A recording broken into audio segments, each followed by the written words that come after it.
अस्सलाम वालेकुम नाज़रीन, मां आहियां शुएब अली उमरानी ऐं तव्हां ॾिसी रहिया आहियो BR टाइम न्यूज़। सभ खां पहिरियां शामिल कंदासीं हीअ रिपोर्ट। सिंध हुकूमत जो नए माली साल जी बजट में PTI सरकार ते सूबे खे नज़रअंदाज़ करण जो इल्ज़ाम।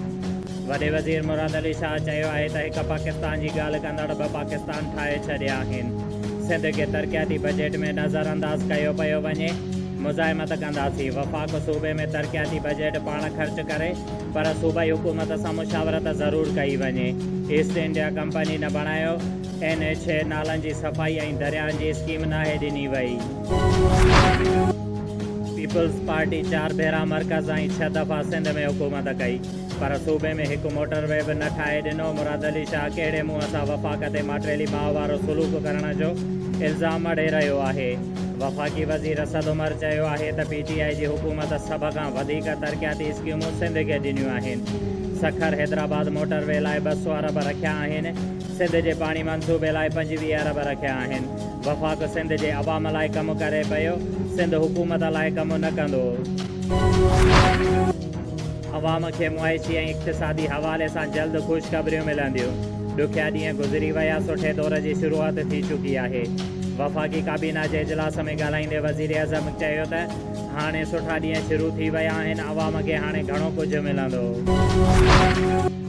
आसिफ ज़रदारी पीपल्स पार्टीअ खे सिंध ताईं ऐं नून लीग जी सियासत खे GT रोड ताईं महदूद थी वई आहे।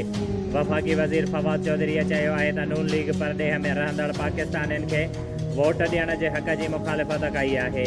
पीपल्स पार्टीअ जे मौक़िफ़ जो इंतज़ारु आहे। उमेद आहे त चूंड सुधारनि ते ॻाल्हियूं कंदा। सिंध हुकूमत नए माली साल लाइ 1200 अरब ताईं बजट तयारु करे वरिती। सरकारी मुलाज़िमनि जी पघार में 20% ताईं वाधे जी तजवीज़। सूबाई तरक़ियाती प्रोग्राम लाइ 180 अरब रुपया रखिया विया। ज़रियनि मूजिबि कराची बजट में 10 नवां मनसूबा बि शामिल। बिलावल हाउस ऐं ओमनी ग्रुप लाइ पैसा नथा ॾेई सघूं।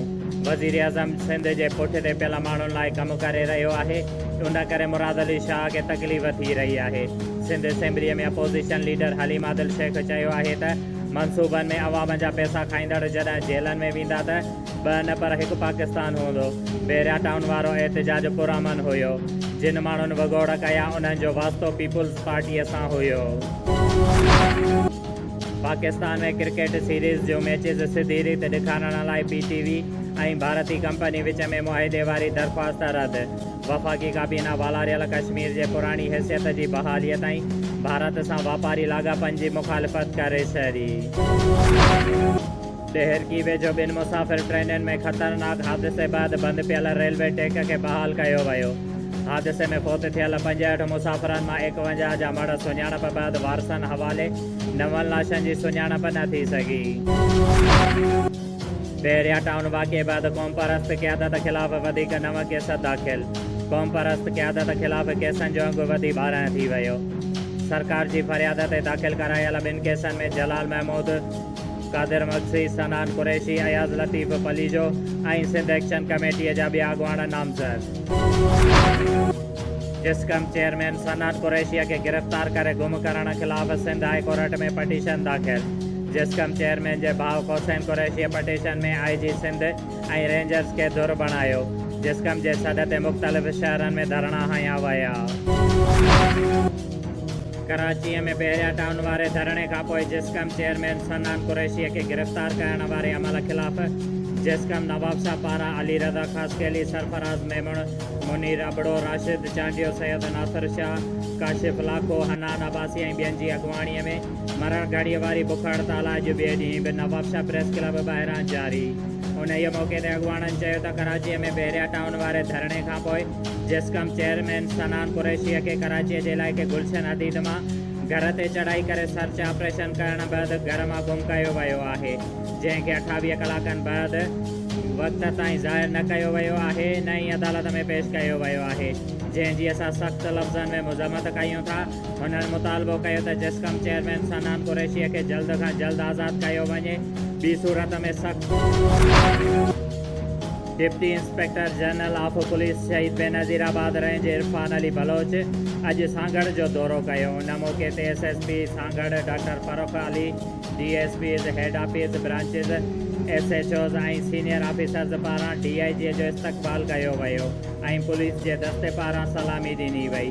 उन मौक़े ते DIG पारां SSP ऑफिस जे समूरनि हेड ऑफिस ब्रांचिस ऐं अमले सां मुलाक़ात कई ऐं उन्हनि खां मसाला पिणु मालूम कया। डिप्टी कमिश्नर शहीद बेनज़ीराबाद अबरार अहमद जाफ़र अॼु ज़िले जे मुख़्तलिफ़ इलाइक़नि जो दौरो करे ज़िले काउंसिल तरफ़ां जारी कयल तरक़ियाती मनसूबनि जो जाइज़ो वरितो ऐं जारी कम खे वधीक तेज़ी करण लाइ लाॻापियल इंजीनियरनि खे हिदायतूं जारी कयूं। उन मौक़े ते डिप्टी कमिश्नर ज़िले काउंसिल जे इंजीनियर खे हिदायत कई त जारी तरक़ियाती कमनि खे वक़्त ते मुकमल कयो वञे त जीअं अवाम खे रिलीफ फ़राहम थी सघे। पीपल्स मेडिकल अस्पताल नवाबशाह जे मेडिकल टू वार्ड जे ताज कॉलोनीअ जे इलाइक़े भट्टी पाड़े जो रहवासी रफ़ीक अहमद भट्टी फ़ौत थी वियो, जॾहिं त फ़ौतीअ जे भाउ शबीर भट्टीअ मेडिकल टू जे साम्हूं डॉक्टरनि जी लापरवाहीअ ख़िलाफ़ एहतिजाजी मुज़ाहिरो कंदे चयो त मुंहिंजे भाउ रफ़ीक भट्टीअ जो इलाजु करण जी लाइ मेडिकल जो अमलो न पहुतो हो, जॾहिं त मुंहिंजे भाउ रफ़ीक भट्टीअ जी हालति नाज़ुक हुई। गार्ड अंदरि वञणु वार्ड में न वञणु पए ॾिनो, जंहिं करे मुंहिंजो भाउ तड़पी फ़ौत थी वियो। हुन मुतालबो कयो त लापरवाही कंदड़ डॉक्टरनि ख़िलाफ़ कार्रवाई करे मूंसां इंसाफ़ कयो वञे। ट्रेन हादसे में बोगियुनि हेठां दॿियल बोगियुनि मां वधीक 7 ॼणनि जा लाश कढिया विया आहिनि। अहिड़ी रीति फ़ौतियुनि जो अंगु 63 थी वियो आहे, जॾहिं त ज़ख़्मी 150 खां मथे आहिनि। DC घोटकी मूजिबि 51 फ़ौतियुनि जा लाश वारसनि हवाले कया विया आहिनि, जेके वारस खणाए विया आहिनि, जॾहिं त 12 ॼणनि जी अञा ताईं सुञाणप न थी सघी आहे। DC घोटकी मूजिबि रेलगाॾीअ जे मलबे खे ट्रैक तां हटायो वियो आहे।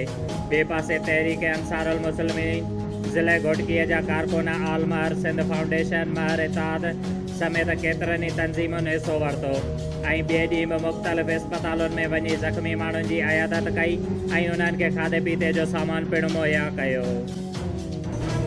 शोएब अली उमराणीअ खे ॾींदा इजाज़त। वधीक ख़बरुनि ऐं अपडेट्स लाइ ॾिसंदा रहो BR टाइम न्यूज़।